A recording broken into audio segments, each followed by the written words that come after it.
Jumpa lagi dengan saya Vanda Reni dalam Indonesia Raya Jelajah Sains. Smart People for Smart Country.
Smart People, episode kali ini adalah episode bayar hutang. Di mana minggu lalu episode Indonesia China Java Trans Joint Dive Expedition 2024 masih belum selesai. Masih banyak informasi yang belum disampaikan. Nah, karena ini adalah kolaborasi dua negara, sepertinya kita perlu tahu sistem kolaborasinya seperti apa atau pembagian tanggung jawabnya seperti apa sih? Karena dari beberapa jurnal yang saya baca, seperti kapal ekspedisi dan kapal selam maupun teknologinya, semuanya menggunakan fasilitas dari China.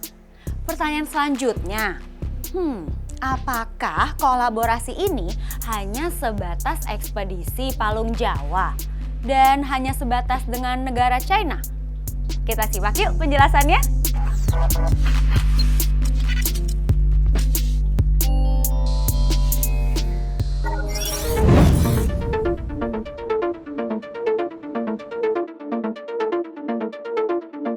Untuk kolaborasi ini kita buka dengan semua gitu ya.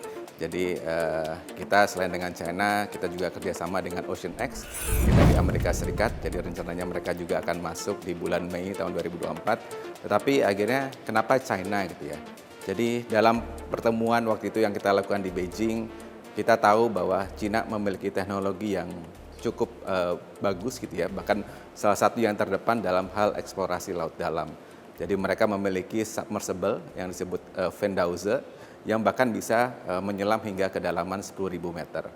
Dan ketika kita tahu lah Indonesia itu banyak sekali laut dalamnya, bahkan Palung Jawa lebih dari 7.000 meter gitu kan. Dan ini nggak banyak negara yang memiliki teknologi seperti itu. Nah, akhirnya mengetahui adanya teknologi tersebut, kita komunikasi dengan pihak China gitu kan. Dan dari situlah kemudian akhirnya muncul kolaborasi antara pemerintah Indonesia dengan China. Jadi waktu itu fokusnya benar-benar karena kita tahu ada teknologi yang kita bisa gunakan untuk kita bisa menyelami laut terdalam yang ada di Indonesia. Dan China dengan kedekatan hubungan kita dengan mereka salah satu yang merespon dengan cukup cepat. Jadi pembicaraannya diawalin tahun lalu, saya kira pertengahan tahun. Tetapi akhirnya kita bisa langsung melaksanakan ekspedisi dalam waktu kurang lebih 6 bulan kemudian gitu kan. Jadi ini akhirnya yang alasan kenapa kita bekerjasama dengan pihak China. Karena sampel ini diambil bersama-sama dengan mitra, tentunya menjadi kewajiban buat kita untuk melakukan pengolahan datanya bersama mitra. Jadi setelah ekspedisi berlangsung, sampel kita simpan di koleksi di repositori ilmiah nasional, sesuai dengan wajib serah dan wajib simpan data. Kita mengundang para preset mitra kita untuk melakukan workshop dengan kita di sini. Di dalam workshop itu, kita akan melihat bersama-sama kembali sampel apa saja yang kita peroleh.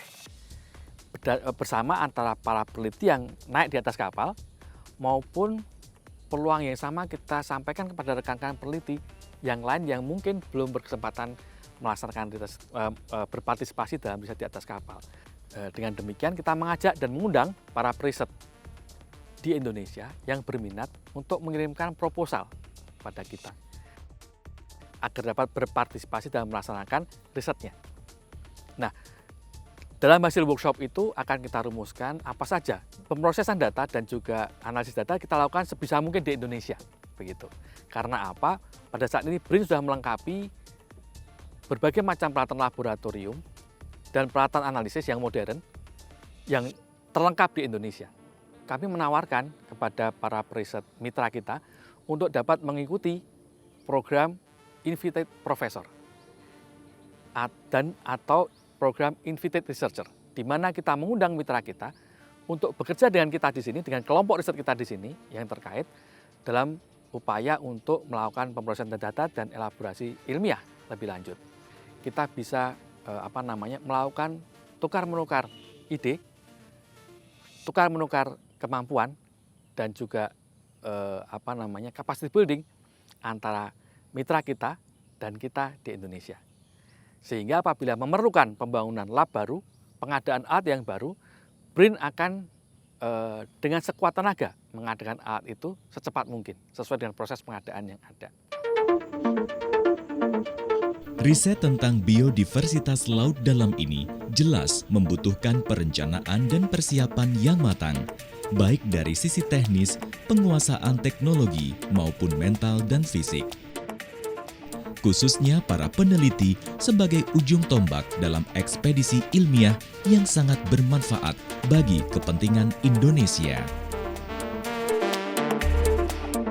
Sebelum kami melakukan penyelaman, ada pengenalan yang pertama tentang kapal selam yang akan kita gunakan, kemudian bagaimana kita mempersiapkan diri sebelum keesokan harinya kita menyelam. Jadi ada persiapan-persiapan yang perlu dilakukan, diantaranya mungkin mengenali kegiatan yang akan kita kerjakan penyelaman itu bagaimana, kemudian tugas kita apa. Kemudian pola makan kita juga perlu diatur karena kita nanti akan menyelam 8-12 jam di dasar laut. Jadi pola makan itu kita harus jaga agar tidak mengalami sakit pencernaan gitu ya selama proses penyelaman. Yang kedua, yang tidak kalah penting adalah kita juga perlu mempersiapkan mental karena 7.000 meter mungkin bisa dibayangkan sangat mencekam gitu ya kondisinya, dan kemudian kalau kita nggak siap mental biasanya minta ganti gitu. Ada beberapa kasus yang saya belum siap gitu, jadi diganti oleh tim yang lain. Dan sebagai co-chief scientist, ini salah satu peran yang saya kerjakan untuk menentukan siapa yang akan menyelam keesokan harinya, seperti itu.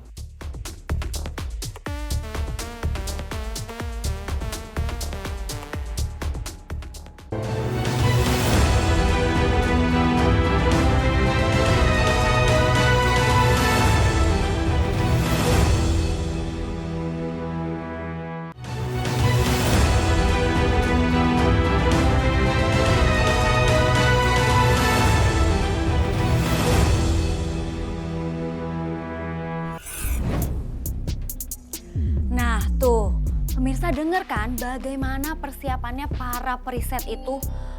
Kalau saya jujur kayaknya nyerah deh.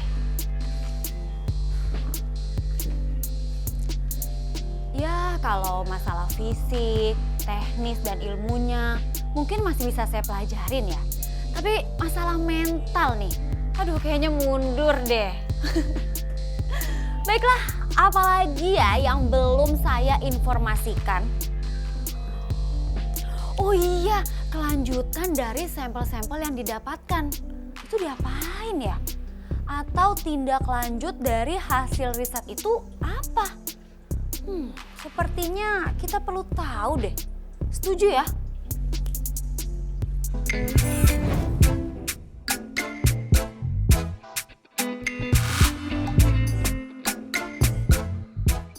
Sampel-sampel yang dikumpulkan, jadi Joint Dive Expedition ini hanya mengumpulkan sampel, hanya melakukan pengumpulan sampel dan melakukan preparasi sampel di kapal. Selanjutnya analisis akan dilakukan bersama di lab BRIN di lab Cibinong. Semuanya akan dilakukan kerjasama antara Indonesia dengan Cina. Nah, mekanismenya itu akan dibuka open call melalui workshop untuk sama-sama memanggil bukan hanya teman-teman BRIN, tetapi teman-teman peneliti, periset di luar BRIN itu juga akan diajak untuk bersama-sama melakukan penelitian.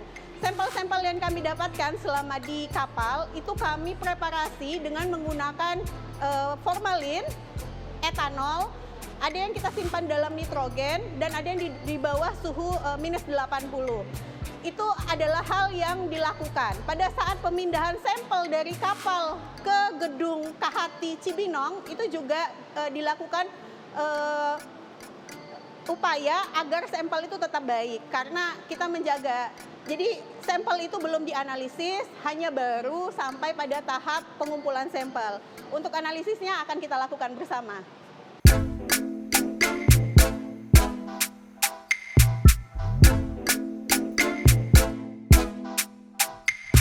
Jadi sampel-sampel yang kita koleksi itu kita pisahkan berdasarkan topik risetnya. Saya ambil contoh sampel-sampel yang terkait dengan bidang mikrobiologi. Itu sampelnya kita koleksi di BRIN, kemudian ini akan dikerjakan dengan kolaborasi. Tidak hanya peneliti di BRIN, tapi juga kita mengundang peneliti-peneliti dari universitas dan lembaga riset terkait untuk bergabung bersama tim BRIN untuk mengeksplorasi ini. Dan juga tentunya kita melibatkan rekan-rekan peneliti dari Cina, dari Institute for Deep Sea Science and Engineering, di mana mereka juga akan melakukan penelitian dengan sampel yang berhasil kita koleksi.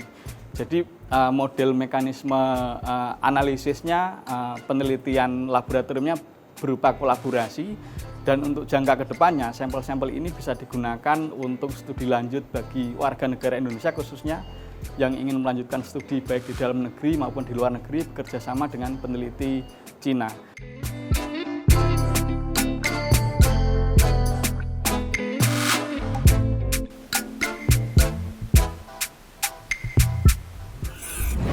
Sini pemirsa, nih lihat nih, saya sedang mengamati ini nih. Saya dapat juga nih dari eksplorasi laut, tapi laut dangkal alias pantai.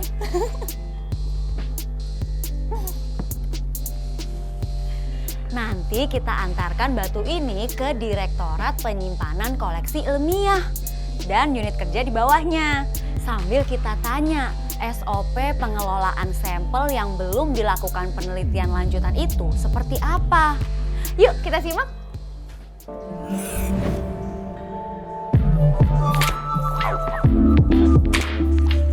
Kalau yang kasus spesifik itu ketika sudah sampai ke kami kan bentuknya sudah dalam bentuk digital kan, sudah dalam bentuk sudah dikonversi menjadi digital sehingga hanya dalam bentuk file. Tantangan kami sebenarnya adalah terutama di penyimpanan gitu. Kemarin itu kalau tidak salah ingat ini lebih spesifik mungkin sekitar sampai 4 teraan karena video drone bawah laut sehingga sangat-sangat besar gitu. Jadi kendala yang kami hadapi saat ini baru sebatas itu tuh bagaimana menyimpan itu. Tentu saja bukan tidak hanya disimpan tapi nanti mudah untuk ditemukan kembali gitu. Jadi informasi yang dari pemiliknya memang itu masih raw footage gitu. Jadi rata raw datanya gitu hasil tangkapan layarnya. Jadi belum ada pengolahan sama sekali. Nah, yang tantangan kedua itu volume. Tantangan pertama, kedua itu variety. Variety itu adalah keberagaman. Jadi kan di video kan ada yang menangkap gambar ikannya misalnya, ada yang menangkap batuannya. Kan informasi yang dikandung kan banyak nih. Sehingga itu juga perlu akan menjadi tantangan selanjutnya bagaimana mengolahnya. Nah, tantangan ketiga itu yang kami sebutnya veracity. Veracity itu adalah kualitas. Jadi kan kalau drone kan kita kan nggak bisa kontrol nih kualitasnya, kadang ada kabur, ada yang jelas, itu sehingga itu juga akan menjadi tantangan selanjutnya.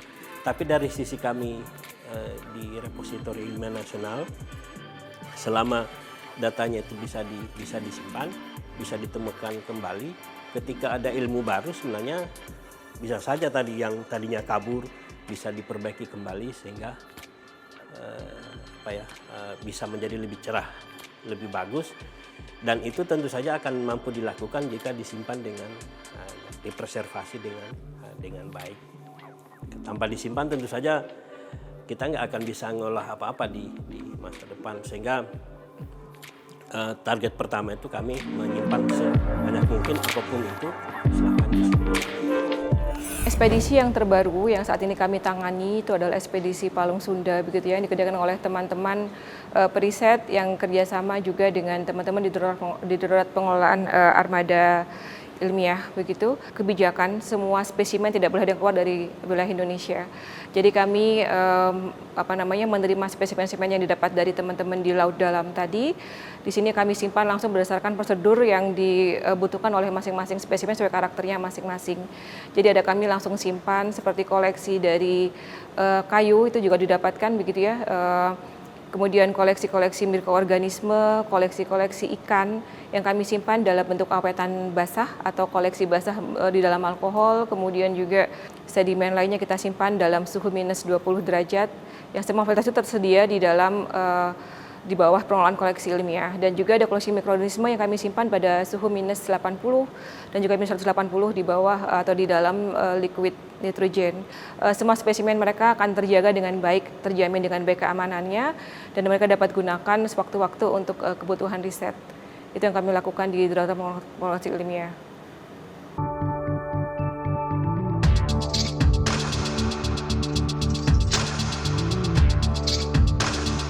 Nah, memang sampel-sampel dari eksplorasi tersebut harus disimpan di minus 80, yang nantinya setelah melalui proses identifikasi molekuler itu akan dikelola oleh kami sebagai tupoksinya. Kami adalah menjaga dan memelihara koleksi yang dihasilkan atau yang kami terima dari para depositor. Kemudian tugas kami adalah menyimpan, mengelola dan memelihara secara baik sesuai dengan standar yang ada. Nah, saat ini adalah ruang preservasi, ruang penyimpanan koleksi dari beberapa koleksi mikroorganisme yang kami peroleh dari para depositor. Di sini ada freezer sesuai dengan ruang penempatannya. Di sini ada freezer aktino, freezer fungi, freezer koleksi bakteri, dan juga freezer untuk koleksi yeast, di mana memang koleksi tersebut sudah melalui proses SOP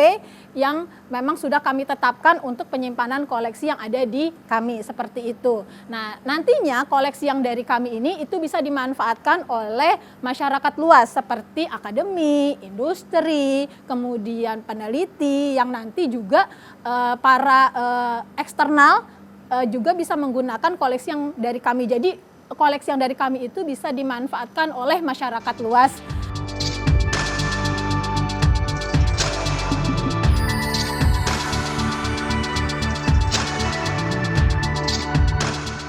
Tanpa label, spesimen ini tidak berharga. Seperti itu. Itu yang kami harus jaga. Dan spesimen ini, nah regulasi yang sekarang kita miliki itu ada yang sifatnya wajib serah, wajib simpan. Nah, di situ sudah ada nanti terkait aturan mainnya, kerjasama dengan siapa, pembiayaannya berapa, jumlah ekspedisinya berapa. Terus nanti di situ ada label untuk lokasi, tahun berapa di koleksinya di mana, titik GPS-nya di mana, metodenya seperti apa, statusnya itu nanti spesimennya seperti apa, apakah umum, langka atau apa. Nah, itu nanti di situ dijelaskan di dalam kategori untuk WSWS. Nah, setelah data ini terlengkapi, itu bisa diserahkan ke kami seperti itu, hasil riset dan kerjasama seperti itu. Nah, setelah itu didata, nah uniknya kita itu memiliki nomor NZB, dan nomor unik ini berlaku untuk sampai publikasi, karena bila mana untuk kerjasama, publisher itu akan selalu menanyakan nomor register. Dan spesimen-spesimen ini secara aturan itu harus dikembalikan ke negara asal.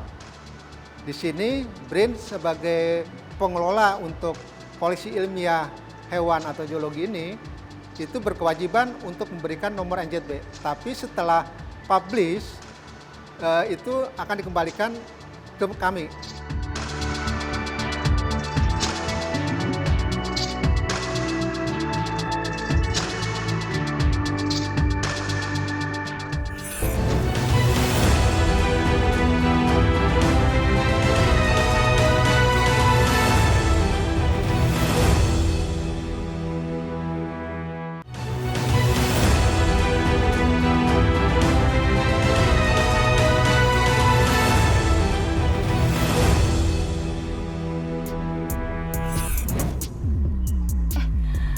Tenang pemirsa, ini saya lagi lihat foto-foto. Sepertinya seru ya, keren deh Indonesia. Dan yang pasti ada perwakilan dari kaum Hawa. Periset ini pasti wanita hebat dan pemberani. Kok nggak ada ngeri-ngerinya ya? Malah kelihatannya excited banget. Padahal nyelemnya itu kiloan meter ke dasar laut loh. Aduh, kalau aku enggak deh, serem.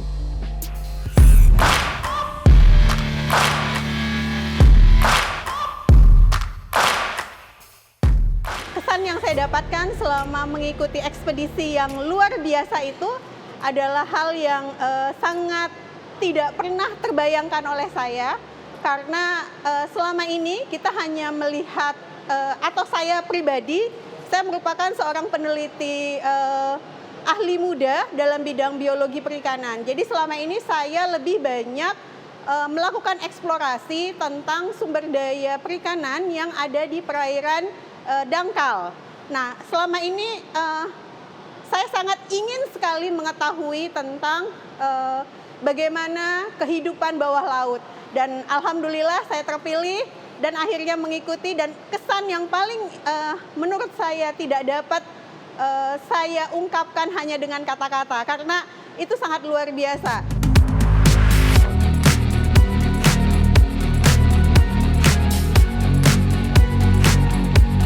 Kesannya awalnya cemas gitu, karena sebelumnya pernah melihat berita bahwa ada kapal selam yang meledak ketika menyelam di situ, dan itu cukup mengganggu awalnya gitu ya. Tapi ketika sudah melakukan penyelaman, akhirnya malah ingin menyelam berikutnya. Jadi saya berkesempatan untuk melakukan 2 kali penyelaman.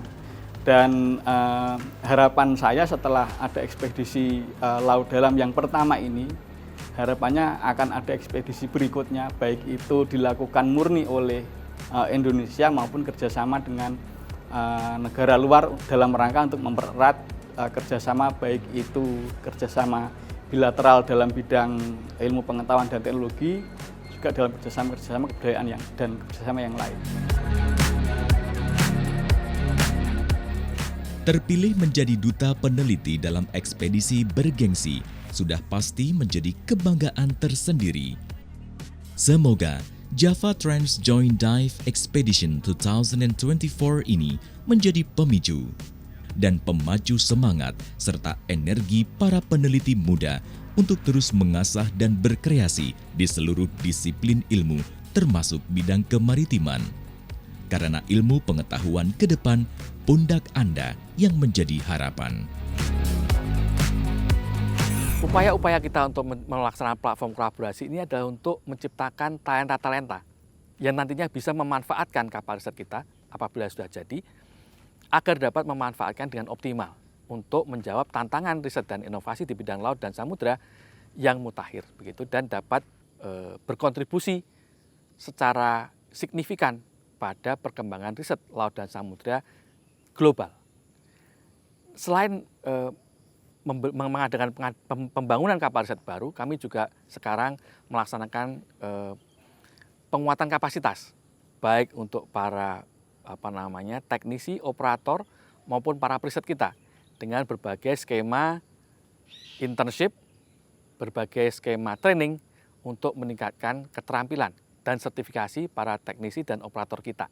Skema-skema ini kita akan segera jalankan. Kami sudah mendapatkan kerjasama dengan berbagai lembaga riset internasional, baik dari Inggris, dari Perancis, maupun dari Cina, serta dari beberapa negara lain, agar dapat membantu kita untuk menciptakan talenta-talenta unggul tersebut, yang pada akhirnya nanti dapat kita harapkan untuk dapat memacu riset laut dan samudera agar dapat berkontribusi positif pada pembangunan negara secara berkelanjutan.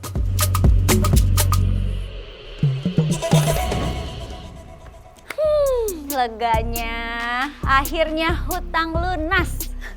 Episode kedua dari Ekspedisi Palung Jawa akhirnya selesai sudah. Saya yakin bahwa 2 episode khusus tentang ekspedisi biodiversitas Palung Jawa ini akan memberi warna dalam wawasan dan pengetahuan kita.